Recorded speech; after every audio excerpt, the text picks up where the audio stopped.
台湾人讲话拢有腔，甲咱金门人讲话无腔。金门有特别的腔口，甲台湾无共款，可能是因为金门放较透，无入的字典变乖。若放较透咧，我连哈气都无生。我就问老师，感冒需要过。老师讲，通过，这是日子细汉的腔口，咱一定都爱甲伊保留落来。腔口代表阮故乡，代表阮文化背景。我今日就讲到这，但是我要提醒大家哦，恁拄啊无笑，可能是恁听无哦。我是金门阿凯，多谢大家。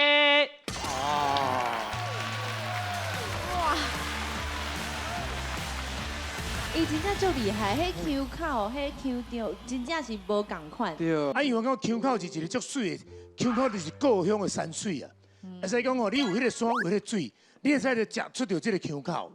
啊，我讲伊遮尔少年，有法度徛伫遐，讲甲呢好规嘴全破，但是可能也是年纪伤少岁，所以你个正腔哦，讲了真好，啊，但是迄个喜感并无表现出来。我要甲阿凯也讲，你的腔真正足水足水的，我足介意。虽然讲我的腔甲你无啥共款，也毋过我要鼓励你，因为我当起来台北咧拍戏的时阵，嘛拢风险讲我高雄腔足重的、足爽的。啊，毋过咱金门腔这海口腔对无？靠我海口腔真正足水的，你一定要想办法甲保留落来。